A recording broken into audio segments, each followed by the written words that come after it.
datang di Kampus Pejuang Pendidik, Pendidik Pejuang. Universitas Veteran Bangun Nusantara merupakan institusi pendidikan tinggi yang memiliki motivasi untuk mencetak lulusan yang mandiri, unggul, profesional, berkarakter, dan memiliki nilai-nilai kejuangan.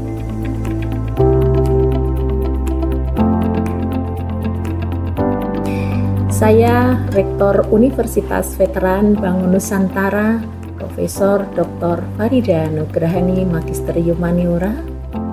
Misi Universitas Veteran Bangun Nusantara adalah terwujudnya universitas yang unggul, berkarakter, mandiri, dan memiliki nilai-nilai kejuangan.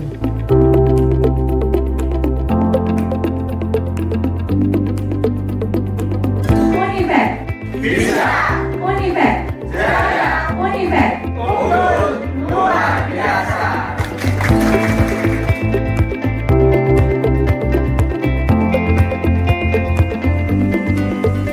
Kampus Universitas Veteran Bangun Nusantara terdiri dari 6 fakultas unggulan dan 1 program pasca sarjana.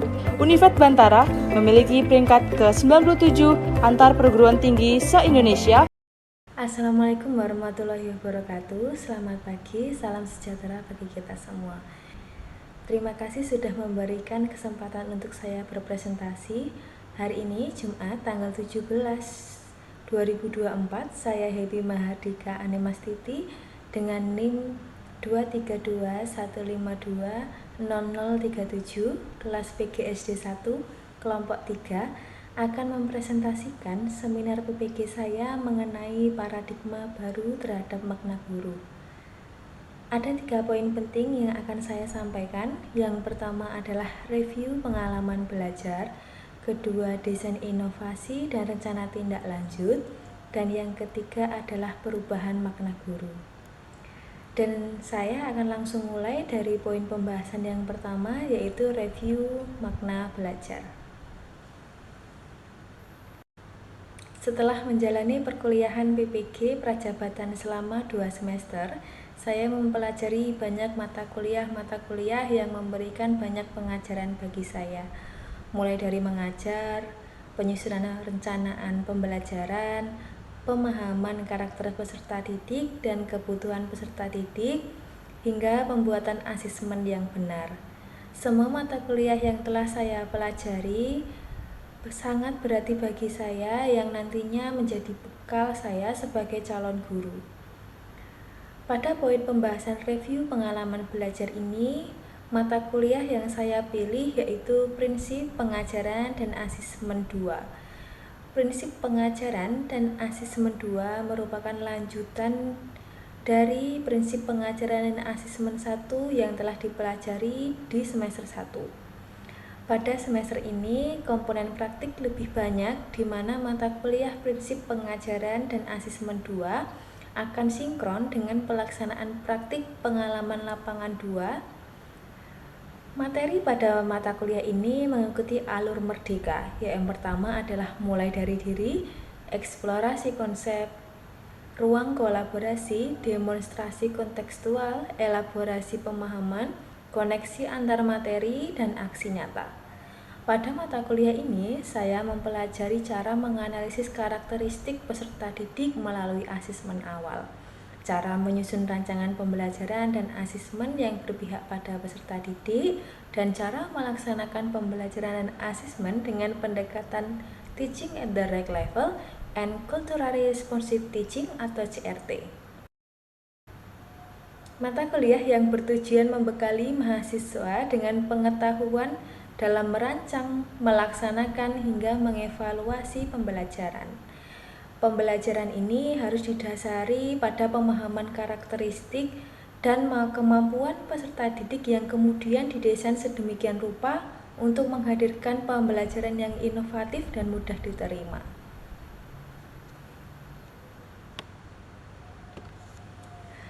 Pada mata kuliah Prinsip Pengajaran dan Asesmen 2, saya mempelajari 3 topik pembahasan. Semua topik ini mempunyai materi yang penting untuk dipelajari dan diterapkan untuk mengajar. Topik yang saya pilih adalah topik 3 mengenai pendekatan culturally responsive teaching pada perencanaan pengajaran dan asesmen. Pendekatan pembelajaran culturally responsive teaching atau CRT atau juga bisa dikenal dengan pengajaran responsif budaya adalah model pendidikan teoritis dan praktik yang tidak hanya bertujuan meningkatkan prestasi peserta didik, tetapi juga membantu peserta didik menerima dan memperkokoh identitas budayanya. Menurut Latson Willing pada tahun 1995, terdapat 3 proposisi pendidikan tanggap budaya, yakni pertama, peserta didik mencapai kesuksesan akademis. Yang kedua, peserta didik mampu mengembangkan dan memiliki kompetensi budaya atau kultur kompetens. Dan yang ketiga adalah peserta didik membangun kesadaran kritis atau critical concern sehingga mereka dapat berpartisipasi dalam merombak tatanan sosial yang tidak adil.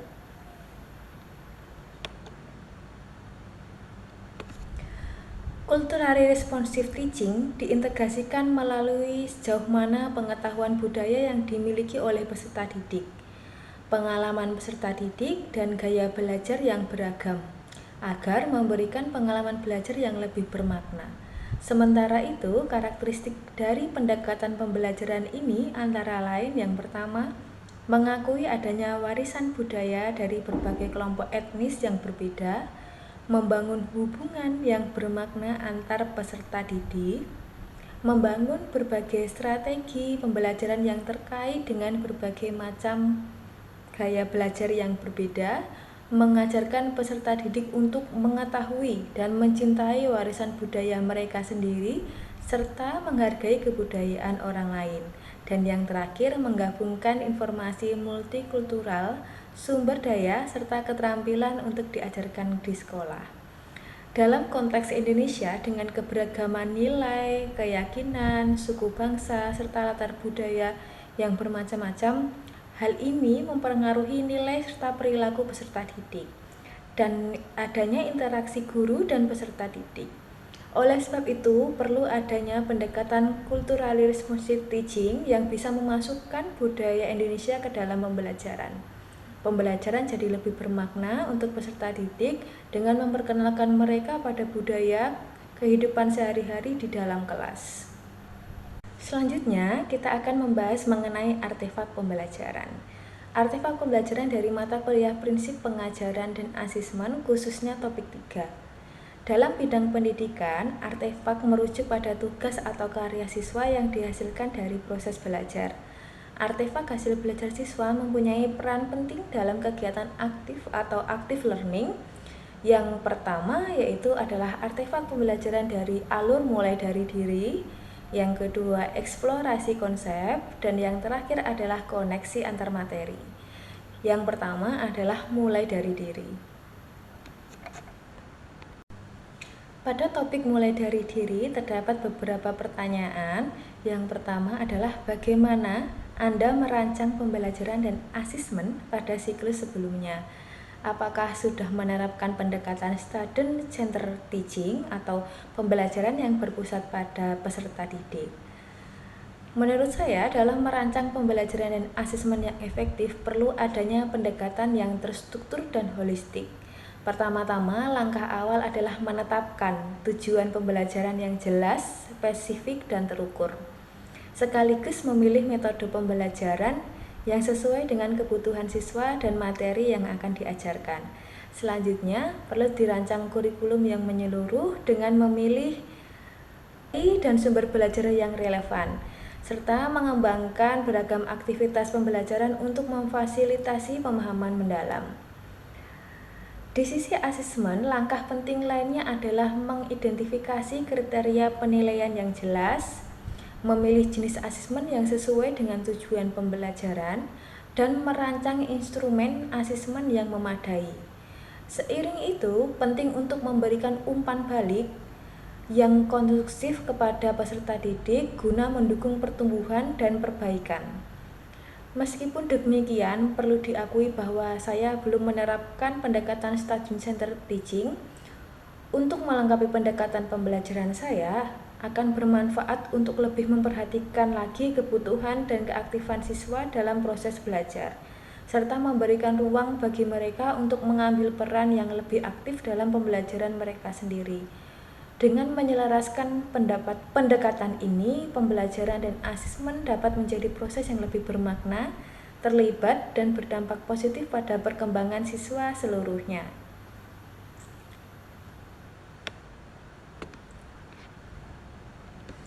Selanjutnya adalah artefak pembelajaran dari elaborasi pemahaman.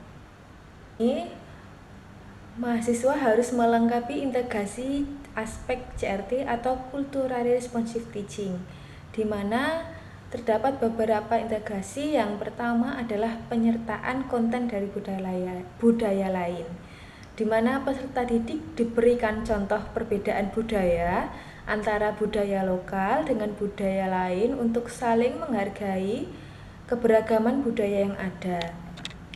Dengan diberikannya pembelajaran budaya yang beraneka ragam, diharapkan peserta didik memiliki wawasan dan pengetahuan serta sudut pandang yang berbeda. Lalu membangun rasa persatuan dan toleransi kepada peserta didik. Sedangkan pada aspek memelihara hubungan positif antara guru dengan peserta didik, dapat dilakukan beberapa langkah berikut. Yang pertama, membangun komunikasi dua arah antara guru dan peserta didik melalui asesmen yang diberikan, sehingga pesan yang disampaikan dapat diterima dengan baik. Langkah kedua adalah kedekatan peserta didik dengan guru, membuat nyaman dalam pembelajaran sehingga menciptakan suasana pembelajaran yang kondusif. Hal ini dibangun melalui interaksi dan umpan balik kepada peserta didik dalam pembelajaran maupun di luar pembelajaran. Yang ketiga, guru mampu membangun hubungan baik dengan peserta didik melalui pembelajaran yang inovatif dan menarik, sehingga rasa ingin tahu peserta didik akan hal baru meningkat dan menjadi kegiatan yang positif. Yang terakhir adalah memberikan harapan yang tinggi terhadap peserta didik dapat melalui langkah-langkah berikut. Yang pertama adalah memberikan harapan untuk selalu mencintai dan melestarikan kebudayaan yang ada di sekitar. Yang kedua, memberikan harapan kepada peserta didik untuk menjadi seorang pahlawan negara dengan cara menjadi murid yang teladan dan menjaga serta melestarikan kebudayaan yang ada. Yang ketiga, peserta didik berani mewujudkan cita-cita dan keinginannya. Tentunya hal ini bisa dibimbing oleh guru. Ini adalah artefak pembelajaran dari demonstrasi kontekstual. Terdapat beberapa komponen rancangan pembelajaran dan asesmen, dan apa kendala yang dialami oleh mahasiswa saat menyusun rancangan tersebut. Yang pertama, saat menyusun capaian pembelajaran dan alur tujuan pembelajaran, kendala yang saya alami saat itu adalah menyatukan dan menyelaraskan dengan capaian yang telah dibuat oleh guru kelas. Tentunya guru kelas sebelumnya sudah membuat modul ajar dan ternyata berbeda dengan modul ajar yang telah saya buat. Yang kedua, pada komponen rancangan pembuatan asesmen diagnostik pengetahuan peserta didik. Kendala yang saya alami saat itu adalah peserta didik yang beragam, membuat lebih teliti harus menggunakan asesmen yang tepat. Jadi, langkah pertama yang saya lakukan adalah mengetahui karakter peserta didik tersebut dengan mengajukan beberapa pertanyaan untuk mengetahui peserta didik masuk pada kategori mana. Apakah kategori rendah, sedang, atau tinggi. Kemudian saya baru bisa menentukan asesmen yang tepat untuk itu. Yang ketiga, pada komponen rancangan pembuatan asesmen diagnostik karakteristik atau latar belakang peserta didik. Kendalanya adalah saat itu membutuhkan observasi yang lumayan, menggunakan waktu dan pendekatan yang manual satu persatu siswa, yang tentunya itu cukup rumit dan menghabiskan banyak waktu. Artefak pembelajaran yang terakhir adalah artefak pembelajaran koneksi antar materi.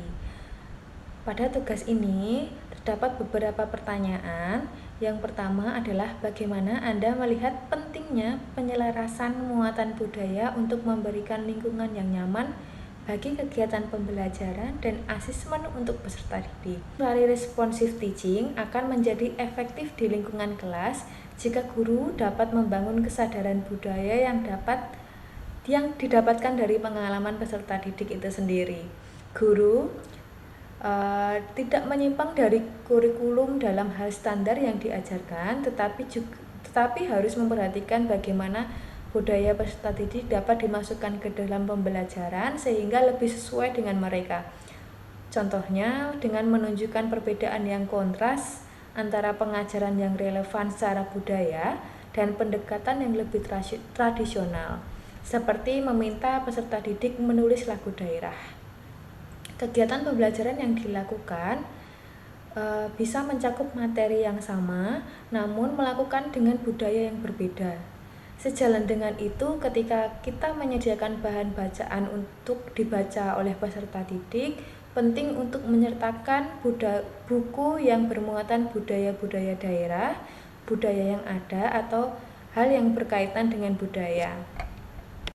Baik, langsung pada poin pembahasan kedua adalah desain inovasi dan rencana tindak lanjut.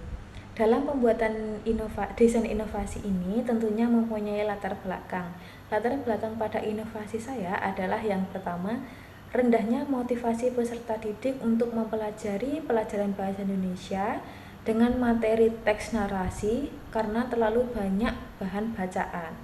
Berdasarkan hasil penelitian, faktor internal penyebab rendahnya minat membaca siswa adalah kemampuan membaca siswa dan kurangnya kebiasaan membaca. Kemampuan membaca menjadi salah satu faktor penyebab rendahnya minat membaca yang berasal dari dalam diri siswa. Sebenarnya siswa saat itu ingin membaca, namun karena belum bisa membaca, jadi dia memilih untuk tidak membaca bahan bacaan yang telah diberikan oleh guru. Yang kedua adalah metode pembelajaran yang masih konvensional dan pembelajaran yang selalu dilakukan di dalam kelas. Metode pembelajaran konvensional adalah metode pembelajaran tradisional atau disebut dengan metode ceramah. Karena sejak dulu metode ini telah dipergunakan sebagai alat komunikasi lisan antara guru dan anak didik dalam proses belajar dan pembelajaran. Metode pembelajaran konvensional sebenarnya mempunyai beberapa kekurangan. Yang pertama adalah proses pembelajaran berjalan membosankan dan peserta didik cenderung pasif karena tidak diberi kesempatan untuk menemukan sendiri konsep yang diajarkan. Yang kedua adalah kepadatan konsep-konsep yang diberikan dapat berakibat peserta didik tidak mampu menguasai bahan yang diajarkan. Dari dua kekurangan ini tentunya berdampak pada hasil belajar yang didapatkan oleh peserta didik sendiri. Yang ketiga adalah kurangnya keaktifan peserta didik dalam proses belajar. Faktor internal penyebab siswa kurang aktif dalam pembelajaran yang pertama mungkin kesehatannya, minat belajar siswa, motivasi, bakat serta kemampuan siswa. Sedangkan faktor eksternal yaitu mungkin keluarga, sekolah, masyarakat, dan lingkungan sekitar. Kemudian bagaimana cara guru mengatasi siswa kurang aktif dalam pembelajaran?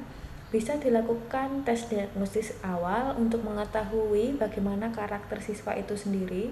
Kemudian bisa dilakukan metode yang lebih inovatif saat pembelajaran, pemberian media yang menarik, dan memanfaatkan teknologi yang ada bisa digunakan oleh guru sendiri.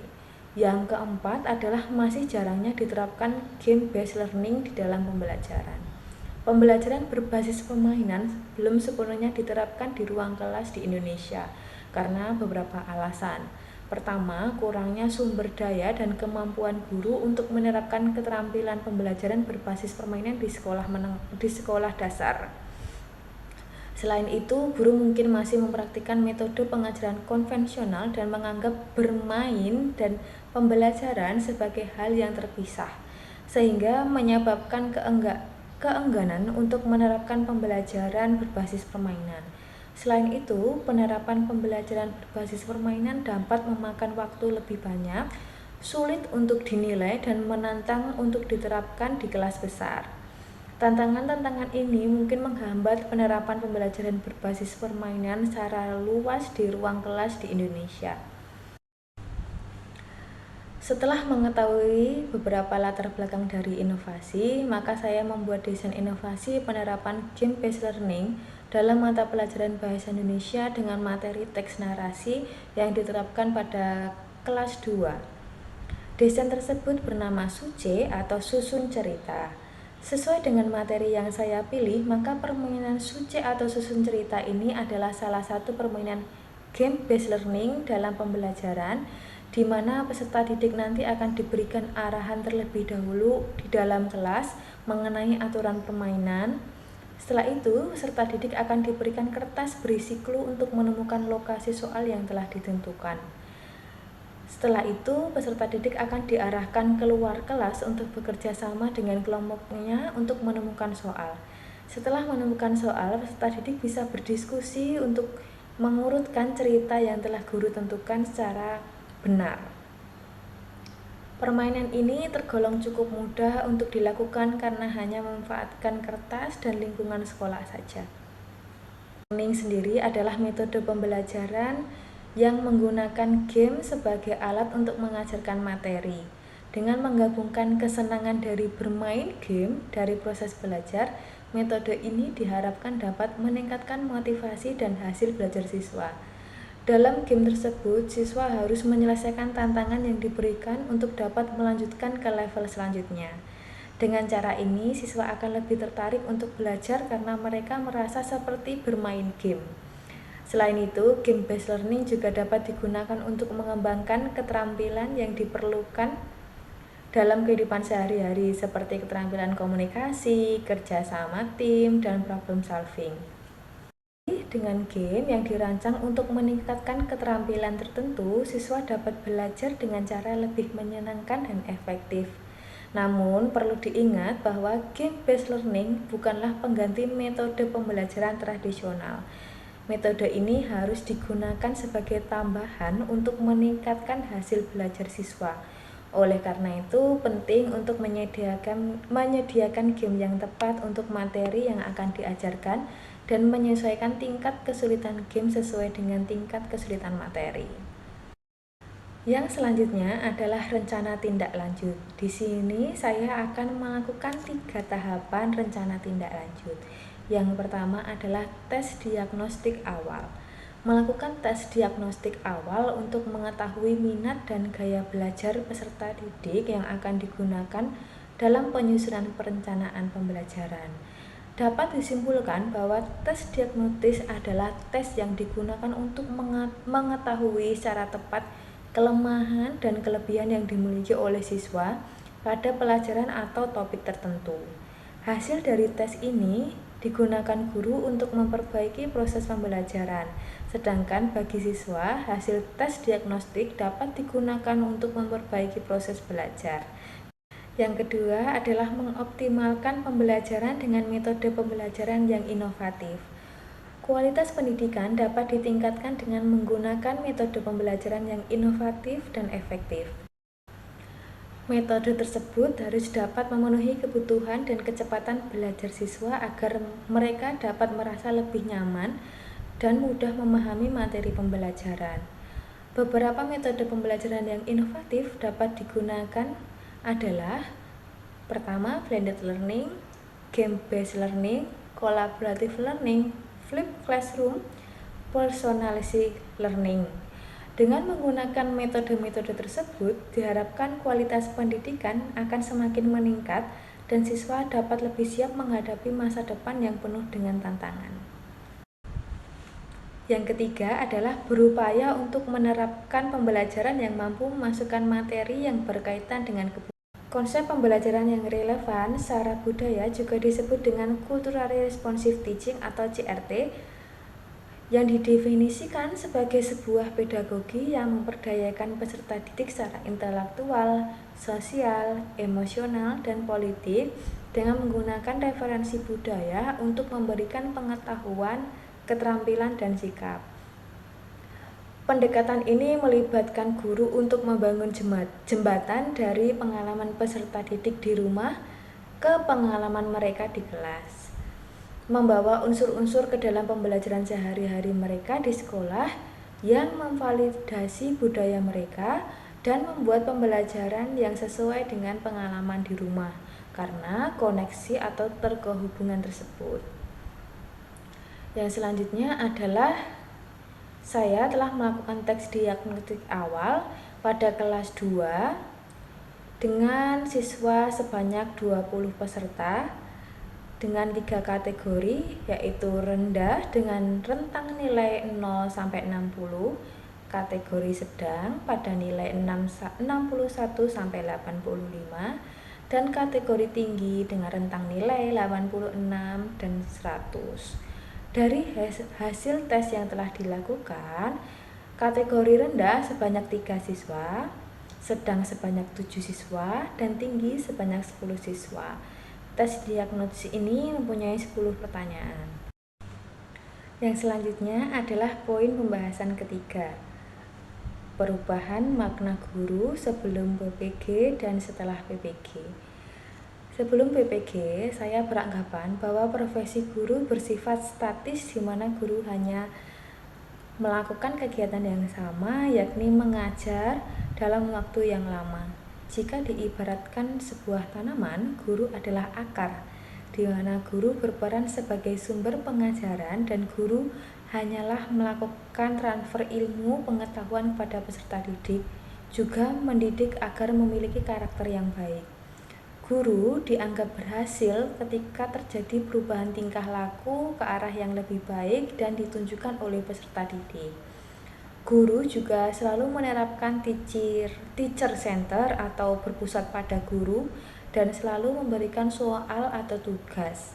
Tak hanya itu, guru juga tidak memberikan kebebasan peserta didik dalam memilih minat belajar dan gaya belajarnya. Biasanya, peserta didik akan disamaratakan dan diterapkan dengan metode yang sama. Setelah PPG, saya memahami bahwa guru tidak hanya mengajar saja, tetapi guru harus memahami kebutuhan peserta didik. Setelah saya mempelajari materi prinsip pengajaran dan asesmen 2, saya percaya bahwa guru harus mampu membangun hubungan yang positif dengan peserta didik dan memahami kebutuhan dan potensi yang dimiliki. Guru harus memahami kebutuhan dasar setiap muridnya, karena setiap murid memiliki cara pandang yang berbeda dan perilakunya memiliki tujuan, yakni untuk memenuhi kebutuhannya. Ketika kebutuhan dasar belum terpenuhi, kadang muncul perilaku bermasalah seperti indisipliner, tidak mengerjakan tugas, setelah datang ke sekolah tidak memakai seragam yang benar. Selanjutnya, selain guru harus memenuhi kebutuhan peserta didik, guru adalah agen perubahan. Dengan kemajuan zaman, guru harus mampu untuk terus berinovasi dan kreatif dalam kegiatan belajar mengajar. Peran agen of change atau agen perubahan diantaranya melakukan perubahan pengetahuan, cara berpikir, pola hidup, kebiasaan, dan tata pergaulan peserta didik. Perubahan pengetahuan dilakukan dengan membimbing anak atau peserta didik menemukan jawaban dari setiap pertanyaan melalui berbagai kegiatan dalam proses pembelajaran. Kegiatan ini mampu mengubah cara berpikir siswa dari yang tadinya hanya menerima informasi menjadi pencari tahu informasi. Jika cara berpikir siswa sudah tepat, maka akan berpengaruh terhadap pola hidupnya juga. Kebiasaannya juga dan tata pergaulannya juga akan berubah. Yang ketiga adalah guru sebagai konten kreator. Guru tidak hanya mengajar namun mengembangkan media pembelajaran dan perangkat pembelajaran yang disesuaikan dengan kemampuan dan karakteristik peserta didik. Guru sebagai konten kreator memiliki peran yang penting dalam membagikan pengetahuan dan pengalaman mereka kepada orang lain melalui berbagai jenis konten. Konten kreator guru juga dapat menciptakan metode pembelajaran yang baru dan inovatif. Mereka bisa mencoba pendekatan yang berbeda, menggunakan teknologi yang terbaru, atau menggabungkan elemen-elemen kreatif dalam konten mereka untuk membuat pembelajaran yang lebih menarik dan efektif. Dengan menjadi konten kreator, guru dapat membangun hubungan yang lebih dekat dengan siswa di luar kelas. Mereka dapat menyediakan konten tambahan, menjawab pertanyaan siswa, dan memberikan dukungan lebih lanjut di luar waktu pelajaran reguler. Seiring dengan meningkatnya pembelajaran jarak jauh, guru sebagai konten kreator dapat menciptakan konten yang mendukung pembelajaran online juga. Hal ini dapat mencakup video pembelajaran, modul online, dan sumber daya pembelajaran digital lainnya. Guru sebagai konten kreator juga dapat berfungsi sebagai motivasi dan inspirasi.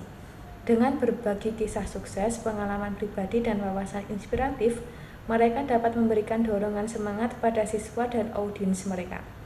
Melalui peran ini, guru sebagai konten kreator dapat memanfaatkan teknologi dan platform digital untuk membuat dampak positif dalam dunia pendidikan, menciptakan pengalaman pembelajaran yang lebih bermakna, dan mendukung perkembangan individu dan komunitas. Yang terakhir adalah guru sebagai fasilitator. Guru tidak boleh memaksa peserta didik untuk menguasai seluruh kompetensi. Guru harus berupaya memfasilitasi peserta didik sesuai dengan kebutuhannya. Sebagai fasilitator, guru berperan dalam memberikan pelayanan untuk memudahkan siswa dalam proses pembelajaran. Sebagai fasilitator, guru berperan sebagai pembantu dalam pengalaman belajar, membantu perubahan lingkungan, serta membantu terjadinya proses pembelajaran yang serasi dengan kebutuhan dan keinginan. Setelah menjelaskan 3 poin pembahasan, yang pertama adalah review pengalaman belajar, yang kedua desain inovasi dan rencana tindak lanjut, dan yang terakhir adalah perubahan makna baru. Kesimpulan dari presentasi saya kali ini, saya menyadari bahwa guru adalah sebuah profesi yang multitalenta.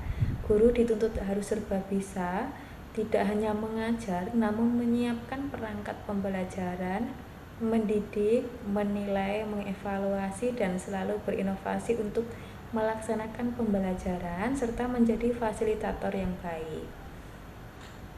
Penjelasan dari hasil seminar saya, dan saya mengucapkan terima kasih banyak atas kritik, saran, dan evaluasi yang membangun untuk seminar saya kali ini kepada Bapak penguji dan pembimbing.